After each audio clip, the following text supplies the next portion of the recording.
Salam değerli müşteriler. Deməli, burada bir dənə maraqlı video vlog çəkim. Dayı oğlu gəldi dükkana, dedik gedək gəzməyə. Hara gedək, hara getməyə? Yanardağda dedik gedək. O şimdi Yanardağa gedəndən sonra getdik şəlaləyə. O şimdi navigator qoşmuşuq ki, Yanardağa gedirik. Burada bir dənə içəridə bir dənə video çəkək. Salonda özümüzü çəkək. Yolda göstərim sizə mənzərədir həqiqətən. Başda bir ildir getmirdim mən bu yardım tərəfə. Gözəl mənzərəli yerlərdir. Burada gəldik, çatdıq. Hardayıq burada? Burada deyəsən ətrafı çəkirik elə belə. Bura Yanardağdır. Bura Yanardağa gəlmişik. Yanardağı tapanmadık biz. Bilmədik o harda yanır. Nəysə dedik oturaq gedək şəlaləyə. Burada dedim yardımda bir dənə şəkil çək məni. Mən şəkil çəkdik qoydum statusa. Gəldi isti suya. İsti su nə idi? Şəlaləyə. Burada dala verir. Deyir ki dala bax. Mən də dala baxmıram. O da verir. Bu da bizim şəlalədir. Şəlaləm mənim. Ay gerçəyim mən.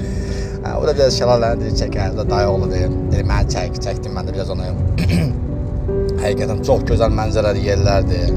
Ləzzət elədi həqiqətən. İstirahat eləməli yerdir. Amma mənim fikrim elə işdə qalır deyənə istirahat eləyəmirəm. Nəysə, burada biraz bir adamlar da vardı ya. Çoxu turistlər idi.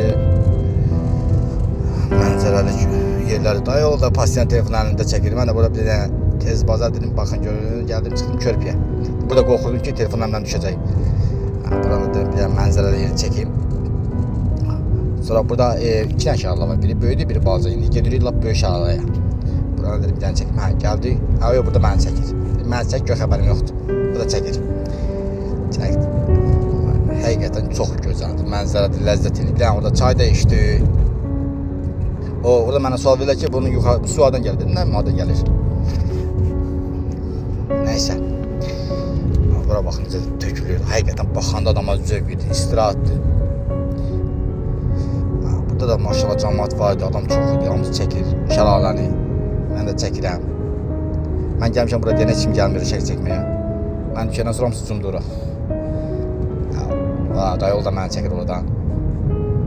Maraqlı dedim videolar çəkim, paylaşım. Video bəyənməyi yaddan çıxarmayın.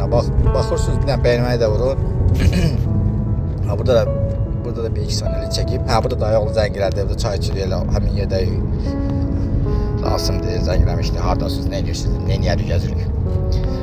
Burada çıxırıq, dedim bir dənə dağlı mənzərəni də çəkeyim. Dayı oğlu da deyir, gözlə bir dənə mən də video çəkeyim. Belə dostlar, bu da sizə vlogumuz.